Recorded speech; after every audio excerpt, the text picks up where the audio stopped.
Welcome back, everyone. We're ready for another deep dive. This one, well, let's just say it's a story with glitz, glamour, and a whole lot of controversy. Sounds And intriguing. we're diving into the world of Imelda Marcos, the former First Lady of the Philippines. Ah, Imelda, a name synonymous with extravagance. But was she truly a visionary or just a master manipulator? That is the million-dollar question.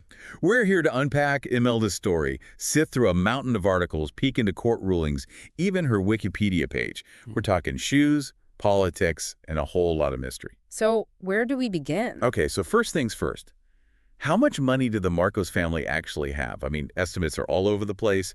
Some say around $5 billion. Others claim it could be as high as $30 billion. Yeah, it's a massive discrepancy. Makes you wonder how you even begin to unravel alleged corruption on that scale, especially when it spans decades and crosses international borders. It's a puzzle. A very expensive puzzle.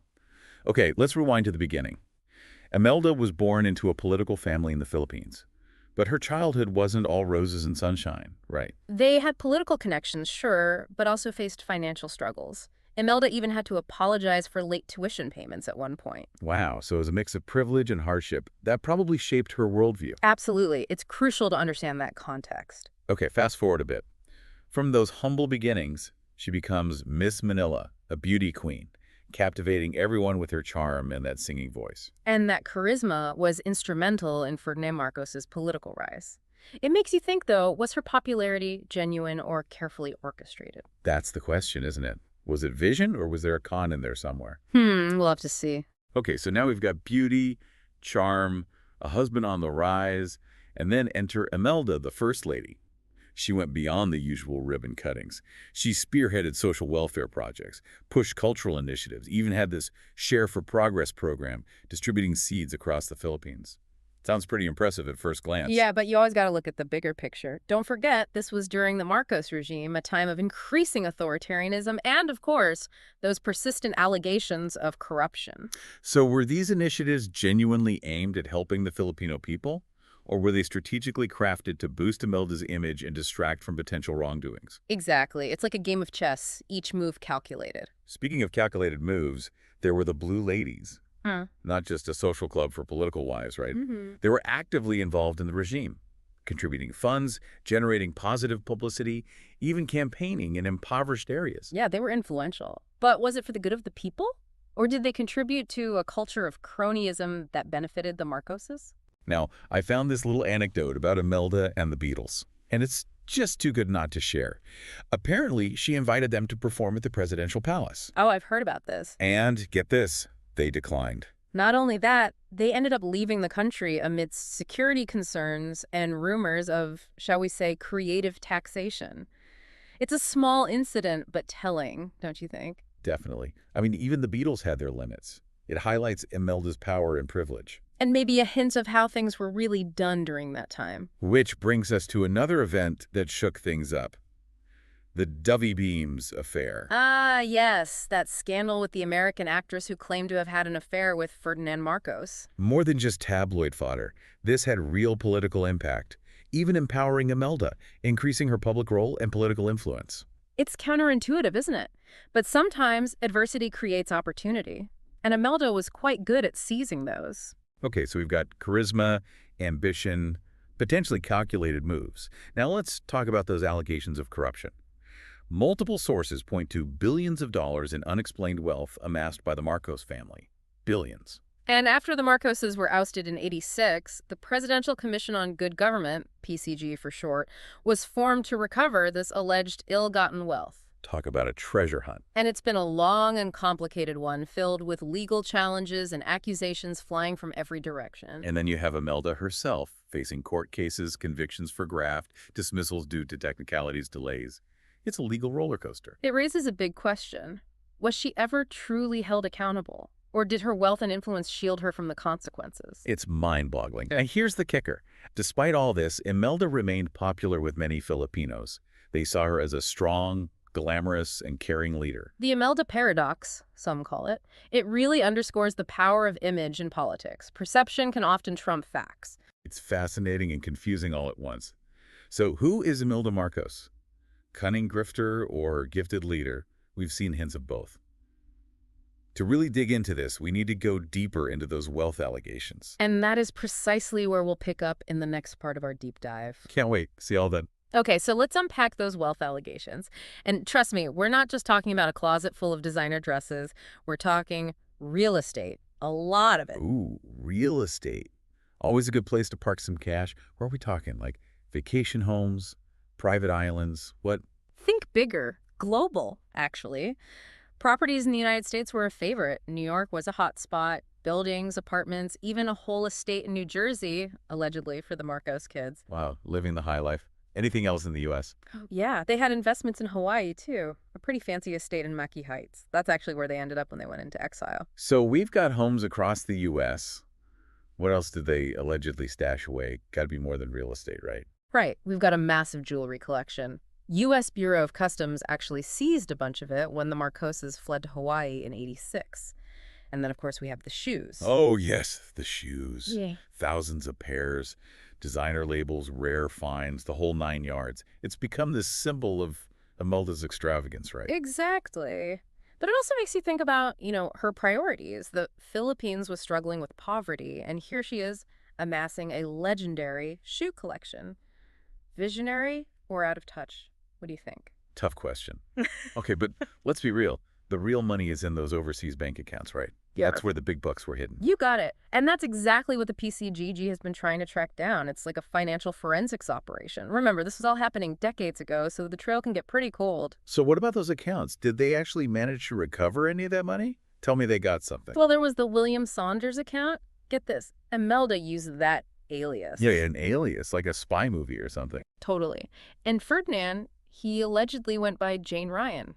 It sounds crazy, right? So they're moving these accounts, spreading them out, using all these dummy foundations. But after the 1986 EDSA revolution, the new government, they found records. And the Swiss Federal Council, they froze those assets. Score one for the good guys. So that was it. Case closed. Not so fast. The legal battle dragged on for years. The Swiss Federal Supreme Court, they ruled that the funds could be returned to the Philippines, but only with proof of criminal provenance. Criminal provenance. Explain it to me like I'm 5. What does that even mean? They had to prove that the money in those accounts was dirty money, that it was obtained illegally. Oh, okay. I get it. So did they ever get that proof? It took a while, but eventually, yes. Years of appeals, legal maneuvering, but finally, in 2004, Switzerland released $683 million from those Marcos accounts back to the Philippines treasury. Oh, $683 million. That's a whole lot of shoes. But still, just a fraction of what's out there, right? Yeah. What about the rest? Any other secret accounts? They did uncover another big one called the Arelma account, opened back in '72 at a brokerage firm in New York under the name of the Arelma Foundation, a Panamanian corporation. Sounds legit, right? Oh, so shady. How much was in that one? It started small, only $2 million. But fast forward to 2000, it had grown to $35 million. And by 2014, estimates put it at a whopping $42 million. Wow, they really knew how to make money multiply. Did they ever get any of that back? Some, yeah. The PCGG managed to strike some compromise deals with Imelda and those Marcos cronies. Involved banks in Japan, the U.S., even Redwood Bank and California Overseas Bank were in on it. Compromise deals. Sounds a bit like letting them off easy. How did that work? Basically, they returned a portion of the money, and in exchange, charges were dropped. It wasn't perfect, but they did recover some assets. By 2019, the PCG had recovered over $171 billion. It's something. It is, but it's still pennies compared to the billions they allegedly stashed away. So after all these legal battles, all these years, did Imelda face any real consequences? Did she ever see the inside of a jail cell? She was found guilty of graft in 2018. And get this. The sentence was up to 77 years. 77 years. That sounds like justice being served. It did, right. Except, well, because of her age and because she was able to post bail, she never actually served any time. What? Seriously? So she got away with it? Pretty much. It's definitely frustrating. You see the scale of the corruption and then, well, no real punishment. It's hard to wrap your head around. It really is. So we've gone through the money trail, the legal battles, the elusive accountability. Where does this leave us in our quest to answer the big question? Grifter or gifted? Are we any closer to figuring out who Imelda Marcos really is? I don't know if there's an easy answer. She's a complicated figure. Charisma, controversy, ambition, and, well, let's just say there's a lot of evidence pointing to some shady dealings. It's almost like she embodies both sides. It is a real puzzle, isn't it? It is. Maybe the truth lies somewhere in between. Maybe she started with good intentions, a vision for her country. But somewhere along the way, power and personal gain took over. It's hard to say for sure. It's a reminder that things are rarely black and white, especially when it comes to power. But Imelda's story doesn't end there. We still have to explore the legacy of the Marcos regime and, get this, the surprising return of the Marcos family to Philippine politics. Oh, yeah, that's a whole other chapter. We'll dive into that in the final part of our deep dive. So we've uncovered this intricate web of wealth, power, and those lingering questions about accountability. But Imelda's story, it doesn't exist in a vacuum, right? The Marcos regime had a huge impact on the Philippines.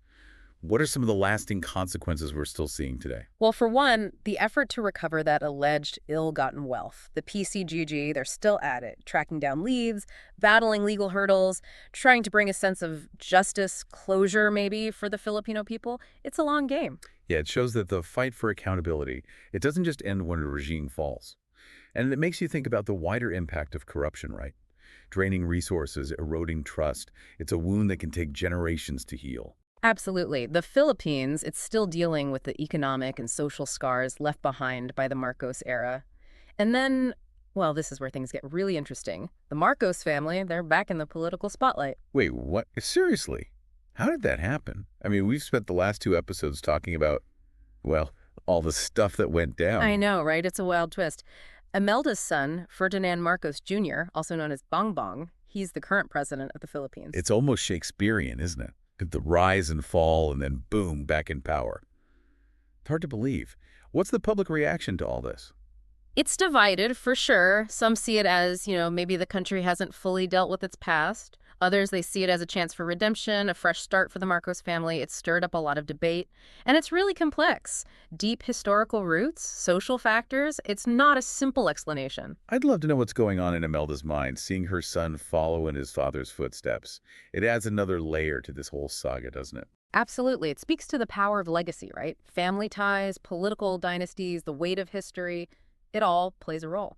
So, after all this, after this deep dive into Imelda Marcos's life, her legacy, the shoes, the billions, are we any closer to answering that big question?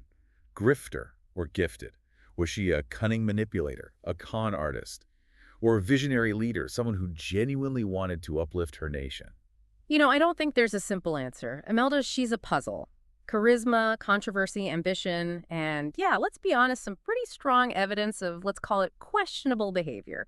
I think she embodies both sides in a way. It's a reminder that power can be a dangerous thing. It can be used for good or for, well, not so good. And sometimes those lines, they get blurry. It's a cautionary tale for sure. Right. We can't just be swept away by charm and promises. We have to hold our leaders accountable. I totally agree. And it's a story that's still being written. The Philippines, they're navigating the repercussions of the Marcos era. And with the Marcos family back in power, well, there are a lot of questions about what comes next. I think the biggest takeaway for me is that history, it's not just something in a textbook. It's alive. It's shaping our present. It's influencing our future. We just may not always see it. Well said. It's a reminder that the pursuit of truth, of justice, it's ongoing. It's messy. We have to engage with these complicated stories, these gray areas. We have to challenge what we think we know, dig deeper, and try to understand, really understand, the nuances of human behavior. Couldn't have said it better myself. Yeah. Well, thanks for joining us on this deep dive into the world of Imelda Marcos. It's been an incredible journey. And as always, keep those minds working, keep asking questions, and keep searching for the truth. Until next time, everyone.